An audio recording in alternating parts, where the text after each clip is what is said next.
Hi everybody! Today we are going to talk about how to take the correct way our measurements before buying a compression garment. This is super important for you guys to have in mind because sometimes the girdles arrive to your place and you get super excited, but when you open the box, you take them out and you see that it's not the right size. There's the thing. It will always appear like smaller, but when you try it, it's not the right size or it's bigger. So it's super important for you to take the correct measurements before buying your faja.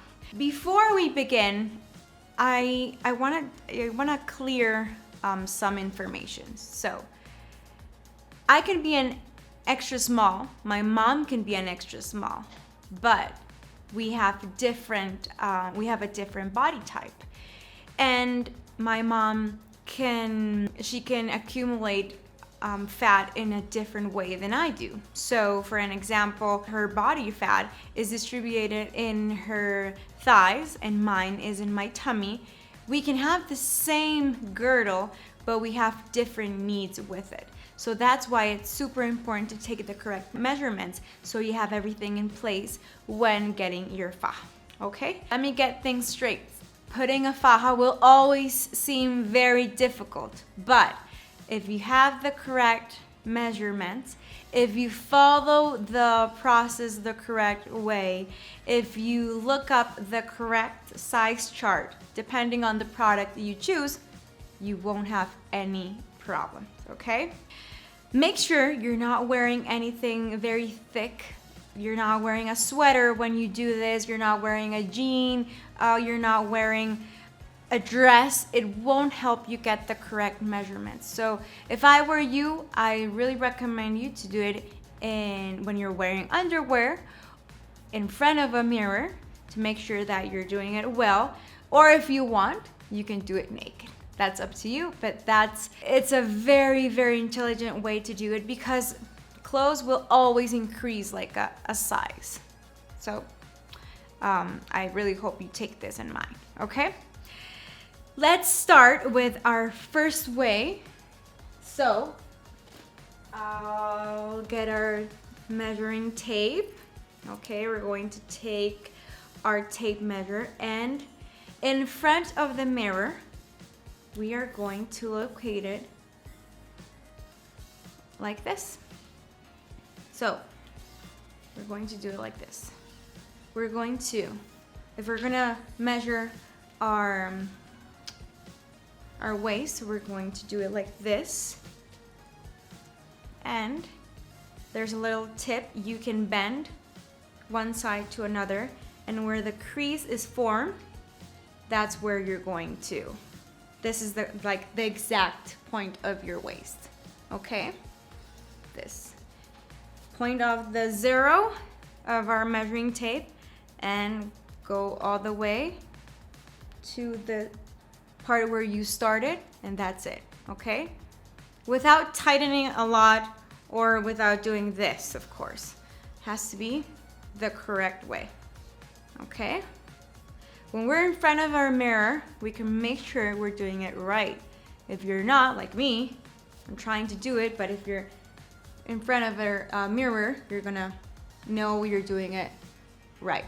Once you have the number, write it down as waist, and we will take, and then hips, okay? Like this. So always do it.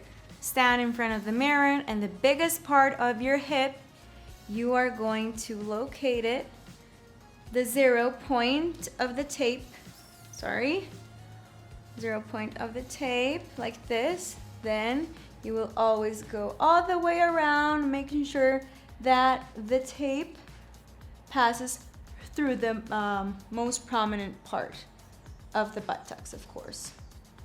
Like this. Super important.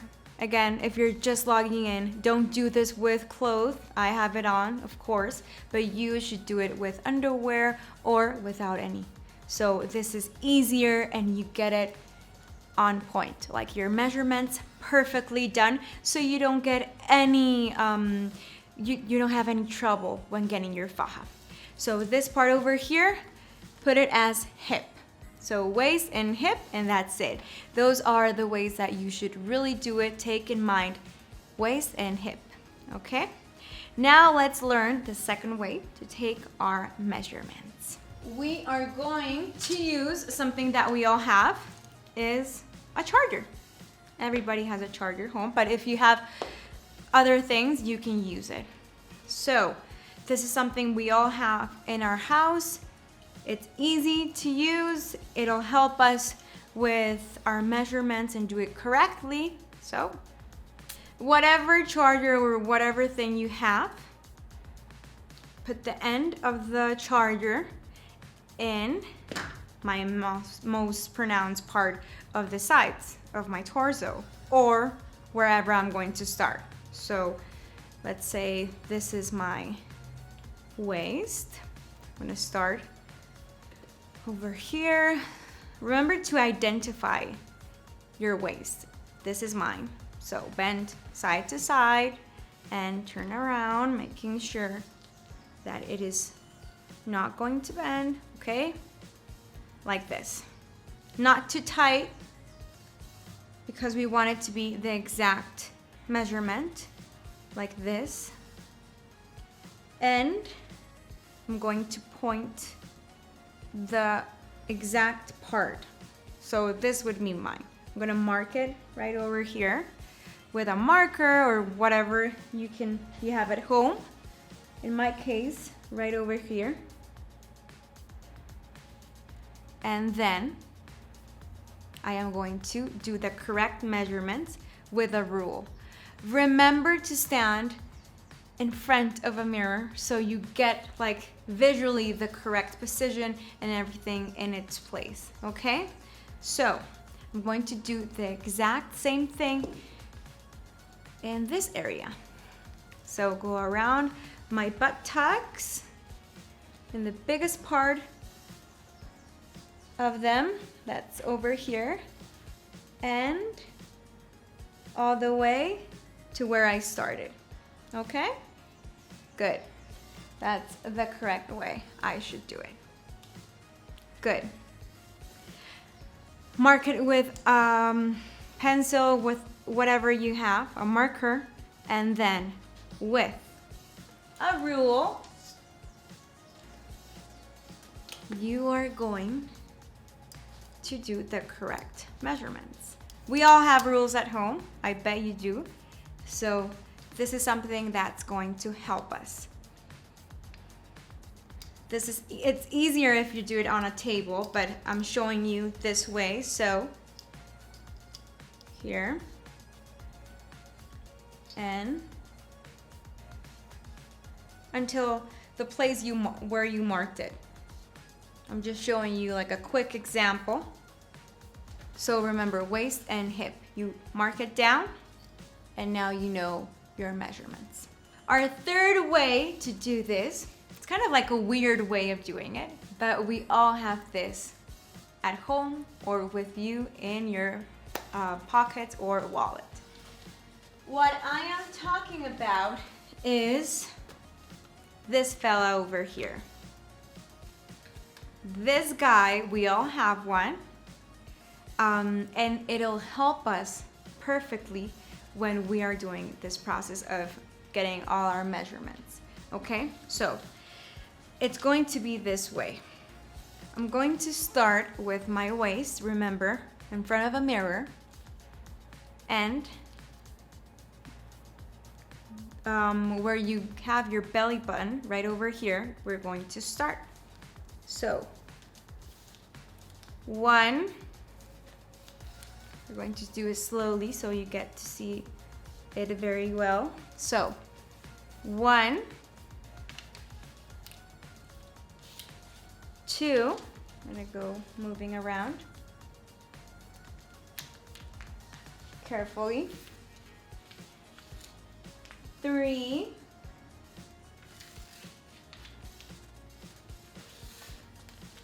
4, 4, right over here.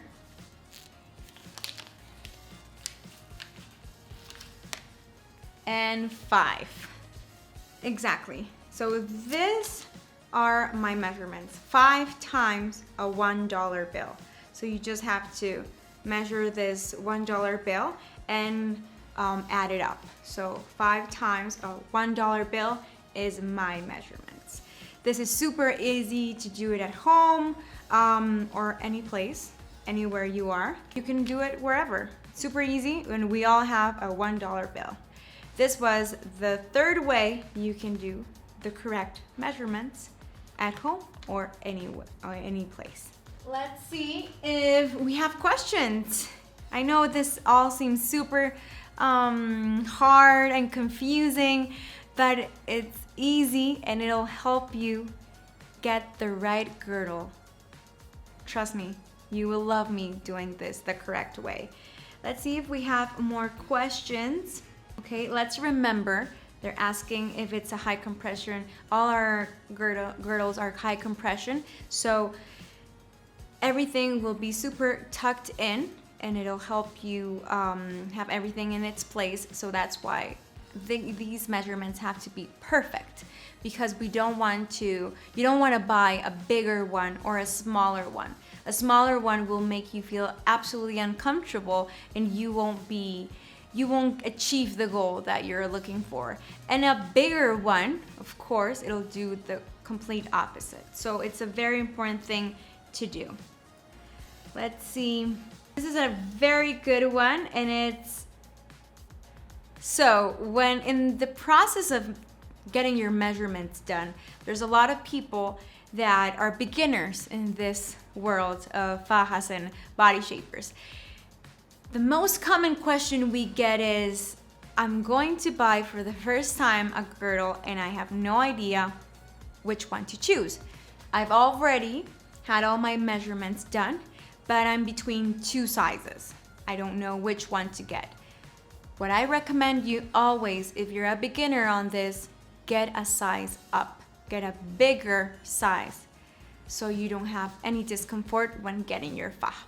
If you're an expert and you already have fajas at home and you know your measurements the correct way and you know what you want, do as you desire. But if you're not, do as I say, get a bigger size. Okay, good. Okay guys, this is it. I hope this information was super valuable for you and you get this super correct. So when doing all your measurement process, you'll get it right and you'll get the correct faja home. Bye bye.